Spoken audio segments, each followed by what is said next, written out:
tidak harus masuk ke sana gitu. Seperti Pak Jokowi sekarang lah 10 tahun ada di pemerintahan, pernah beliau ikut tender-tender, usaha apapun tidak ada di pemerintahan, dan itu bisa dibuktikan, sangat bisa dibuktikan. Pak JK kan tidak, ada grup BUKK yang sekarang juga notabene itu katanya ada korupsi di situ tentang towernya PLN dan sebagainya.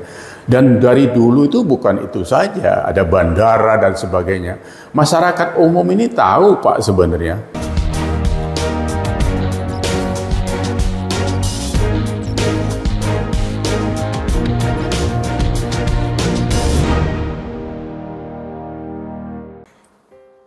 Semangat pagi, selamat pagi, semangat Indonesia. Kita ketemu lagi di Respon, reaksi spontan masyarakat. Kali ini obrolan kita cukup menarik dari statement Pak JK waktu diwawancarai Kick Andy, tayang tanggal 9 Juni kemarin gitu. Potongannya saya lihat sepintas, kalau secara keseluruhan saya tidak tertarik melihatnya karena memang pasti isinya itu-itu saja begitu. Jadi penyudutan tentang pemerintahan dan sebagainya yang biasa dilakukan Pak JK khususnya akhir-akhir ini. Dalam potongan pembicaraan itu Pak JK bicara soal keadilan yang diartikan sendiri oleh Pak JK ke diri Pak Jokowi yang dituduh cawe-cawe soal pilpres. Itu yang tersirat sebenarnya. Bukan tuduhan secara khusus, tapi itu yang tersirat dari statement itu gitu. Jadi seolah-olah Pak Jokowi tidak adil kalau mengarahkan pilihan ke seseorang. Kita katakan bahwa itu ke Pak Ganjar gitu. Kita sudah bicara tentang ini di acara yang lalu bahwa harus dicawe-cawe oleh Pak Jokowi siapapun presidennya, karena itu untuk keberlanjutan pembangunan Indonesia, bukan sekedar mengganti terus nanti tidak bisa meneruskan apa yang sudah dipondasi Pak Jokowi sekarang ini gitu, yang sudah baik kita rasakan itu gitu. Jadi itu harusnya wajar, dan Pak JK sebagai negarawan harusnya sudah tahu itu gitu. Apalagi sebagai politikus senior yang sudah punya kontribusi besar di Indonesia ini gitu. Dalam dialog itu yang menarik memang Andi Epnoya mengatakan bahwa Pak JK dalam statementnya itu seolah-olah lebih kepada kemurkaannya, di mana Pak Jokowi seolah-olah jadi tidak menguntungkan buat dirinya. Apa Pak JK menjadi terganggu tidak mendapat proyek pemerintah, kata Bung Andi Epnoya di dalam wawancara itu. JK menjawab tapi raut mukanya seolah mau lepas kulit arinya. Jadi sebenarnya itu rasa malu sebagai manusia harusnya memang keluar saat itu. Apa arti dari semua itu? Dirinya sendiri juga tahu bahwa keadilan yang dia katakan itu juga tidak baik-baik amat dari dirinya gitu. Memang nggak enak dinilai orang gitu. Karena kita kadang-kadang lupa menilai diri sendiri, sehingga orang yang harus memberitahu itu. Nah, Pak JK memang harusnya menyadari itu, walaupun tidak diakui, tapi dia tahu kok. Kita kan tahu diri kita ini siapa, kita salah benarnya itu di mana gitu. Cuma kadang-kadang tertutupi oleh nafsu, keinginan kita yang menggebu-gebu, sehingga kita sendiri yang melanggar tentang kalimat-kalimat bagus itu gitu. Keadilan dan sebagainya itu kan gampang diucapkan tapi sangat sulit dijalankan gitu ya. Jadi kalau kita cermati ya, menyampaikan soal keadilan, keberpihakan kepada Ganjar dari Pak Jokowi ini ya memang begitu yang harus dilakukan. Karena Pak JK sendiri pun kalau kita bicara keadilan, itu dia juga sepanjang masa pemerintahan yang dia ikuti juga seberapa besar keadilan itu dilakukan.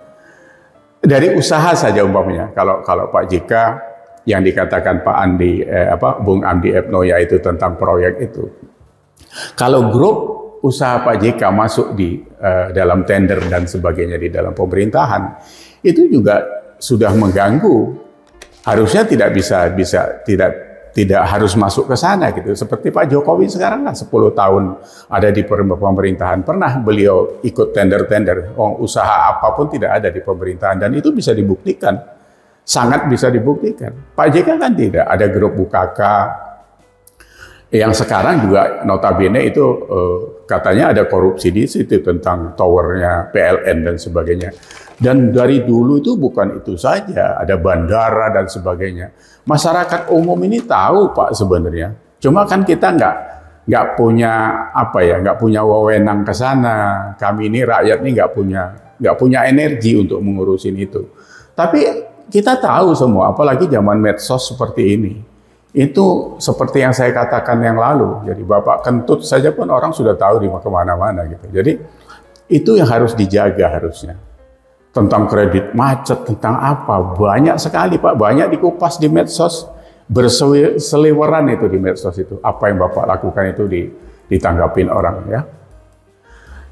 Yang lain, Bapak kan nggak harus lupa tentang bagaimana Bapak, ketidakadilan Bapak tentang Pilgub Jakarta itu saat memenangkan Anies. Kurang apa? Apa yang kelihatan adilnya di sana? Korbannya masih ada itu Ahok itu yang sekarang justru menjadi komod Pertamina yang menyumbangkan untung 1.200 triliun terbesar sepanjang sejarah Pertamina. Itu kan Bapak yang pernah jolimi dulu bersama teman-teman rame-rame, pakai masjid, pakai segala macam. Ya, sampai Bapak mendatangkan tamu istimewa ke istana Taliban itu. Taliban Bapak datangkan kemari, bayangin. Negaranya sendiri aja di Afghanistan sana hancur. Bapak datangkan orangnya kemari. Memang Indonesia mau ditalibankan. Jadi, tapi karena itu waktu itu framing yang mendukung Anies dari sudut keagamaan, seolah-olah ya Taliban itu dibenarkan gitu. Karena memang temanya kan politik identitas. Yang dilakukan kan politik identitas. Itu nggak bisa pernah dilupakan. Gitu. Jadi akhirnya menang dengan cara yang seperti itu, dan Bapak menjadi orang yang dianggap adil karena membela Anies gitu. Nggak ada. Jadi kalau bicara keadilan, Bapak lebih tidak adil. Anies menang dengan jalan. Terus pakai helikopter, kita ingat kok pakai helikopternya Erwin Aksa, turun di atas helipadnya Arya Duta, datangin Ahok di kantor gubernur dengan Andi ya. Dan Pak JK juga terakhir mengantar waktu Anies masuk kantor pertama ke Balai Kota, Bapak juga yang ngantar kan. Semuanya masih ada videonya di tangan kita. Jadi kalau sekarang Bapak terganggu dengan apa yang dilakukan Pak Jokowi, terus Bapak bilang itu tidak adil, memang Bapak adil? Bapak pernah adil? Jadi tanya dulu ke diri sendiri sebelum nunjuk orang lain gitu. Jadi Bapak ini nggak bisa, sekarang itu nggak bisa Pak, ini bukan zaman Orba lagi. Semuanya sudah terbuka, semuanya sudah terbuka, kita transparan. Apa saja sekarang ini masyarakat ini sudah melihatnya. Jadi Bapak menghujat Pak Jokowi, menghujat siapapun, kalau itu mereka menjalankan kebenaran, akan balik hujatan itu kepada diri Bapak sendiri, gitu ya. Jadi setelah itu Ahok sampai harus menerima ganjaran di penjara karena tuduhan penistaan agama. Itu kan luar biasa sebenarnya. Itu semua tercatat di buku besar Tuhan. Kalau Bapak tahu tentang Lauh Mahfudz, itu ada di sana semuanya, ya. Jadi itu harus dipertanggungjawabkan. Nggak tahu nanti tulahnya Ahok ini masih jalan atau tidak, saya tidak tahu. Orang mengatakan kan begitu. Ada berapa orang yang sudah kena tulahnya Ahok ini. Ya mudah-mudahan ini tidak merambah kemana-mana. Tapi kalau tabur tuai, siapa yang membuat ketidakbenaran, dia akan menerima ketidakbenaran. Dan itu pasti diganti oleh Allah Subhanahu wa Ta'ala. Yakin, kita yakin, karena kita punya agama. Jadi Bapak harus yakin itu. Apa yang kita buat itu akan balik kepada kita. Demi Allah, ya. Jadi, soal keadilan lagi. Bapak bicara soal keadilan lagi, ya. Ingat kemarin waktu ada dukungan ke Anies, ada acara di Makassar, ada spanduk logo PMI di situ. Itu dibaca orang, Pak. Bapak kan ketua PMI. Apa itu adil? Kalau tiba-tiba organisasi kemanusiaan itu dibawa-bawa mendukung Anies gitu. Apakah itu adil? Jadi nggak boleh dicampur adukkan. Bapak ini kadang-kadang lupa melakukan hal yang salah, habis itu menuduh orang salah gitu. Dulu karena Bapak ketua Dewan Masjid Indonesia, terus masjid di Jakarta juga dijadikan ajang pertempuran politik seperti itu, orang semuanya juga tahu. Jadi apa ya? Saya pikir perilaku seperti ini. Bapak sebagai senior politikus dari sejak Golkar dan sebagainya, sebagai orang yang sudah sepuh 82 tahun sekarang ini, berhentilah melakukan hal-hal yang tidak baik itu. Karena ini akan menjadi presiden buruk kepada Bapak dan keluarga Bapak. Juga anak-anak muda sekarang ini yang bakal menggantikan kita-kita yang tua ini untuk meneruskan bagaimana mengurus negara ini dengan baik. Jadi jangan diajari hal-hal yang buruk. Ya, jadi sekali lagi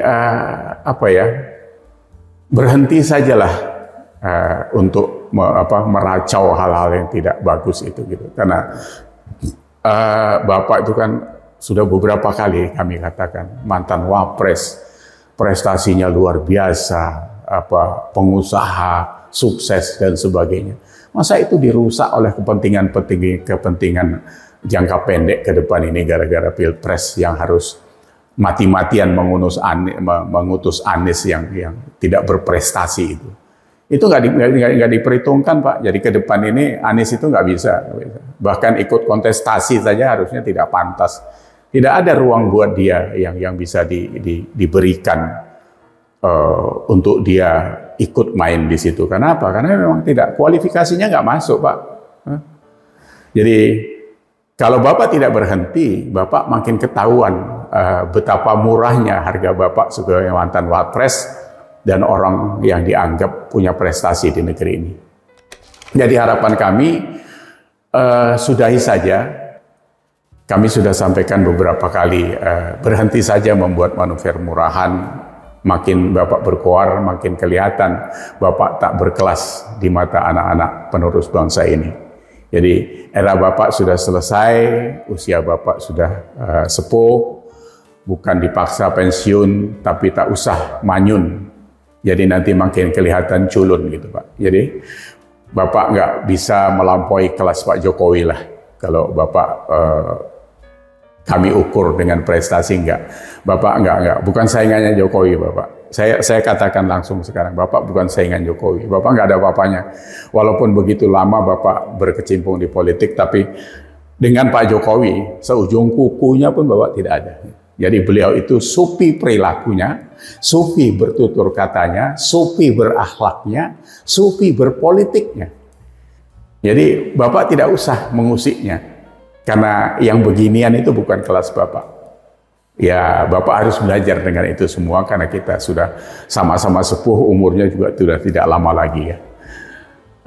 Karena yang akan Bapak hadapi nanti ini adalah 83% rakyat yang sedang puas-puasnya akan hasil karyanya Pak Jokowi.